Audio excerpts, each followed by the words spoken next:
بسم اللہ الرحمن الرحیم۔ میرے چینل پر خوش آمدید۔ کہانی کا آغاز کرتے ہیں۔ ملک ایران کا شہزادہ جمشید اپنے محل کے ایک کمرے میں دوستوں کے ساتھ بیٹھا ہوا تھا کہ اچانک کمرے کا دروازہ کھلا اور ایک نوجوان اندر داخل ہوا۔ یہ سپہ سالار کا بیٹا اسد تھا، جو شہزادہ جمشید کا انتہائی گہرا دوست تھا۔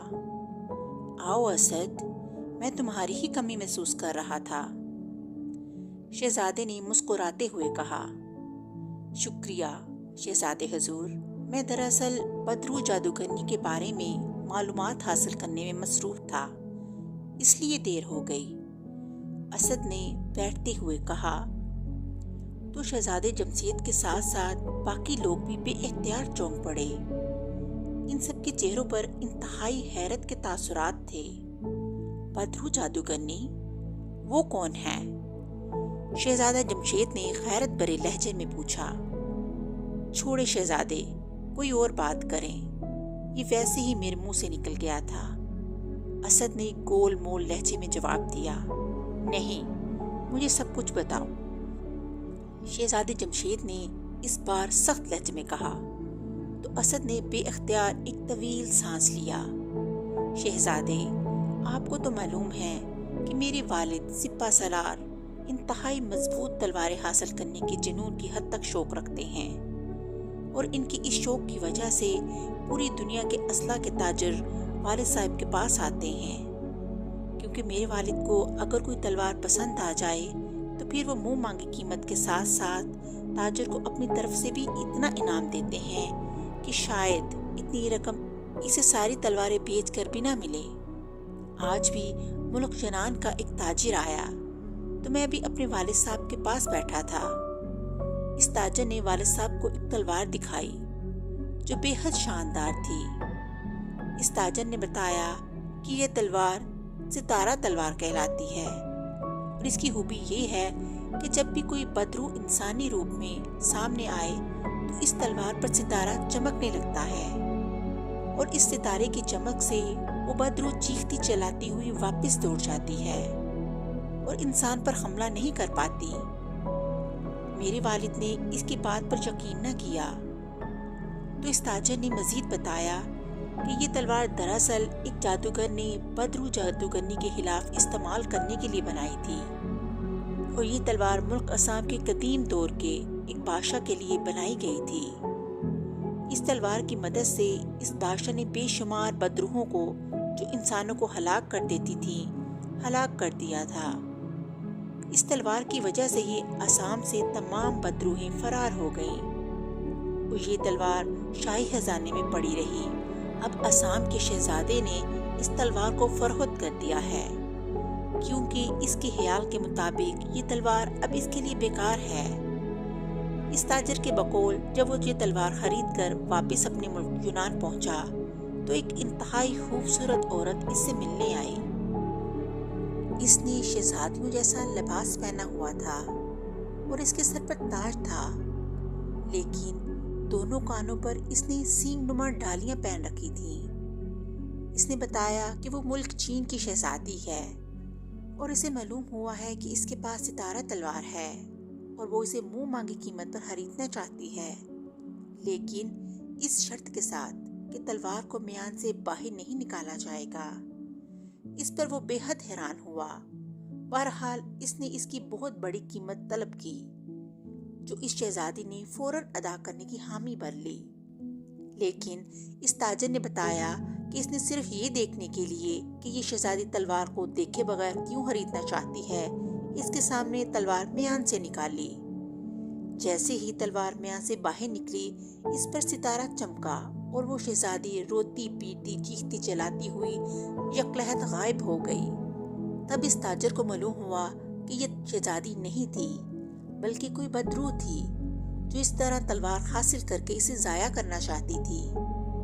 یہ ساری بات سن کر والد صاحب نے وہ تلوار منہ مانگی قیمت پر خرید لی، اور مجھے یہ کہانی سنتے سنتے دیر ہو گئی تھی۔ اسد نے تفصیل بتاتے ہوئے کہا۔ یہ تو واقعی انتہائی حیرت انگیز تلوار ہے۔ میں ابھی سپہ سالار سے درخواست کرتا ہوں کہ وہ تلوار مجھے دے دیں۔ شہزادے جمشید نے کہا، لیکن آپ اس کا کیا کریں گے؟ اسد نے حیران ہو کر پوچھا۔ یہ ایسی تلوار ہے جسے ہم استعمال کرنا پسند کریں گے، شہزادے نے کہا۔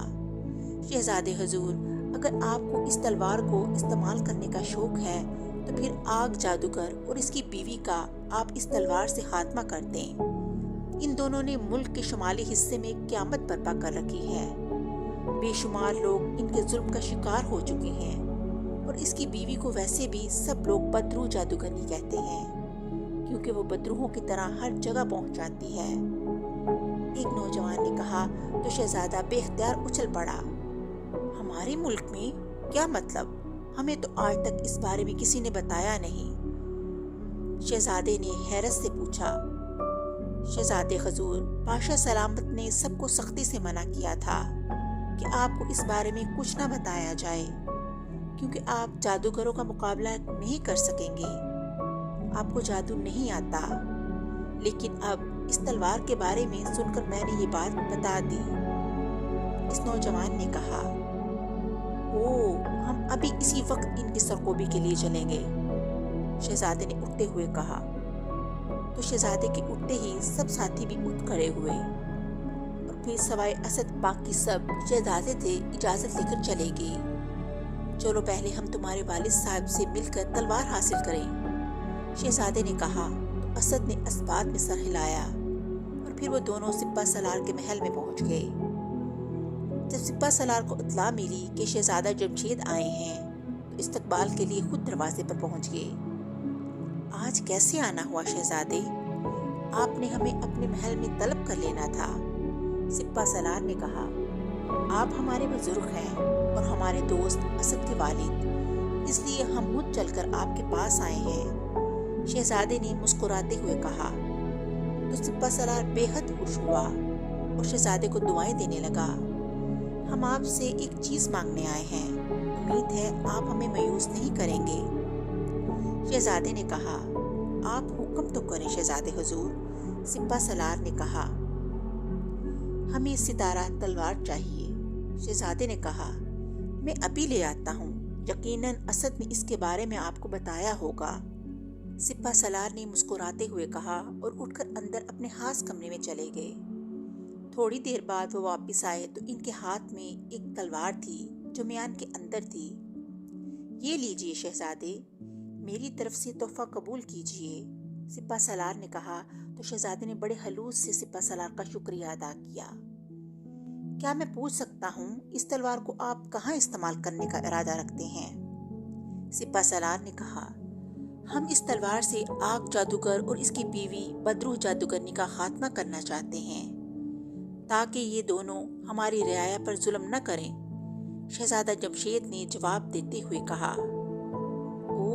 آپ کو اس بارے میں کس نے بتایا ہے؟ سپہ سالار نے چونک کر کہا۔ بس ہمیں خود ہی اطلاع مل گئی ہے، شہزادے نے جواب دیا۔ اگر ایسی بات ہے شہزادے، تو پھر آپ ان کے مقابلے پر جانے سے پہلے شاہی نجومی سے ضرور مل لیں، وہ آپ کو اس بارے میں مکمل بات بتا دے گا، سپہ سالار نے کہا۔ تو شہزادے نے اس بات میں سر ہلا دیا۔ اسد نے بھی شہزادے کے ساتھ جانے کی ضد کی، لیکن شہزادے نے صاف انکار کر دیا۔ پھر وہ اسد اور اس کے والد سپہ سالار سے اجازت لے کر ان کے محل سے نکلا اور واپس اپنے محل میں آ گیا۔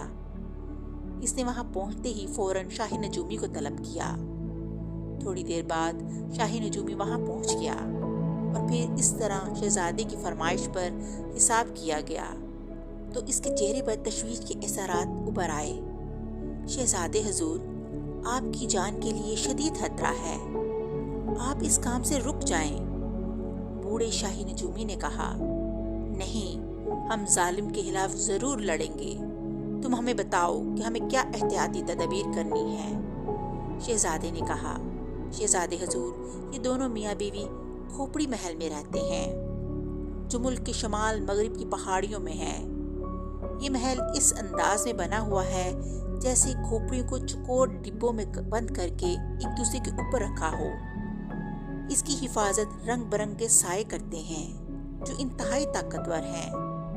اس محل کے گرد ہر طرف انسانی کھوپڑیوں کے ڈھیر پڑے ہوتے ہیں۔ آپ جیسے ہی وہاں پہنچیں گے یہ سائے آپ کو ہلاک کر دیں گے اور آپ کی کھوپڑی بھی اس ڈھیر میں شامل ہو جائے گی، لیکن میں آپ کو ایک انگوٹھی دیتا ہوں، اس انگوٹھی کو آپ پہن لیں تو یہ سائے آپ کا کچھ نہیں بگاڑ سکیں گے۔ اور یہ بھی بتا دوں کہ اس کھوپڑی محل کے عقب میں آسمان پر ہر وقت خوفناک بجلی کڑکتی اور چمکتی رہتی ہے، لیکن آپ نے اس سے خوفزدہ نہیں ہونا۔ اس کے بعد آگ جادوگر اور اس کی بیوی بدروح جادوگرنی سے نپٹنا آپ کا کام ہو جائے گا، لیکن یہ بتا دوں کہ آگ جادوگر اچانک آپ پر چپٹ پڑے گا اور اگر آپ نے حوصلہ چھوڑ دیا تو وہ آپ کو ایک لمحے میں ہلاک کر دے گا، شاہی نجومی نے کہا۔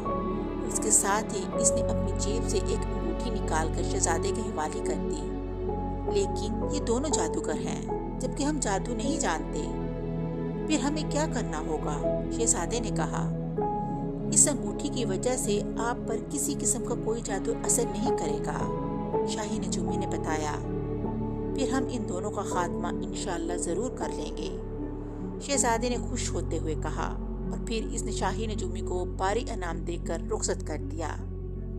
دوسرے روز وہ ستارہ تلوار کمر سے باندھے گھوڑے پر سوار ہو کر اس طرف روانہ ہو گیا جہاں کھوپڑی محل تھا۔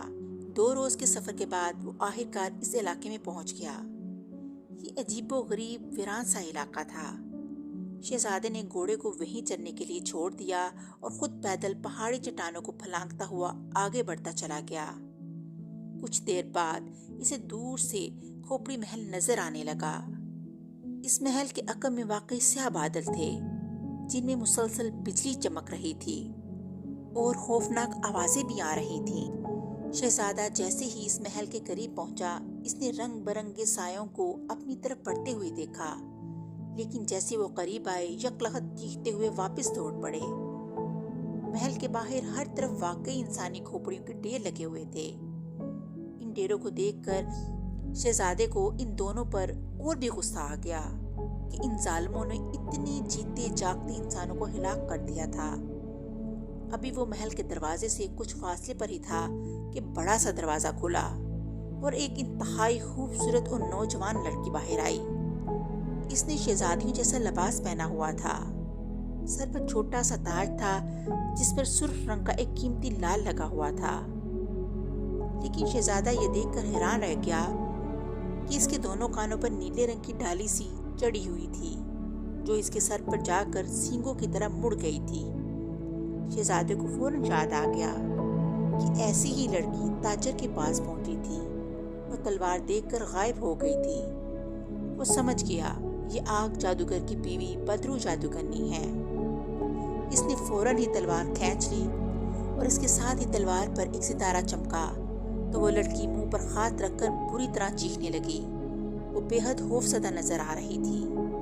شہزادے نے تلوار اونچی کی اور تیزی سے آگے بڑھنے لگا کہ یکلخت اس کے سامنے زمین پر آگ کا الاؤ سا نمودار ہوا اور پھر پلک جھپکتے ہی ایک آدمی اس آگ سے نمودار ہوا اور پھر اس سے پہلے کہ شہزادہ سنبھلتا اس آدمی نے دونوں ہاتھوں سے شہزادے کی گردن پکڑ لی۔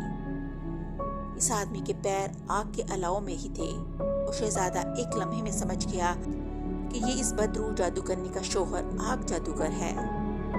اس لیے اس نے حوصلہ نہ ہارا اور بازو گھما کر بجلی کی سی تیزی سے اس تلوار کا وار اس پر کر دیا۔ دوسرے لمحے آگ جادوگر کی گردن کٹ کر دور جا گری تو بدروح جادوگرنی چیختی ہوئی واپس محل کی طرف مڑنے ہی لگی تھی کہ شہزادے نے آگے بڑھ کر اس کی بھی گردن تلوار سے کاٹ دی۔ اس کے ساتھ ہی دھماکہ ہوا اور ہر طرف دھواں چھا گیا۔ پھر روتی ہوئی آوازیں سنائی دیں۔ میرا نام آگ جادوگر تھا اور میری بیوی بدروح جادوگرنی، ہم دونوں کو ستارہ تلوار کی مدد سے شہزادے جمشید نے ہلاک کر دیا۔ اور پھر جب آوازیں ختم ہوئیں اور دھواں چھٹا تو وہاں سے کھوپڑی محل بھی غائب ہو چکا تھا اور ان دونوں کی جلی ہوئی لاشیں پڑی ہوئی تھیں۔ شہزادہ بے حد خوش ہوا کہ اس نے ان دونوں ظالموں کو ختم کر دیا تھا۔ وہ واقعی بے حد خوش تھا۔ وہ واپس اپنے محل میں لوٹا اور بادشاہ سلامت کو ساری روداد سنائی۔ بادشاہ سلامت نے پہلے غصے کا اظہار کیا لیکن بعد میں اس کو شاباش دی کہ میرے بہادر بیٹے تم نے آج بہت بڑا کارنامہ سنجام دیا ہے، میں تم سے بے حد خوش ہوں۔ اور اس طرح کہانی کا اختتام ہو گیا۔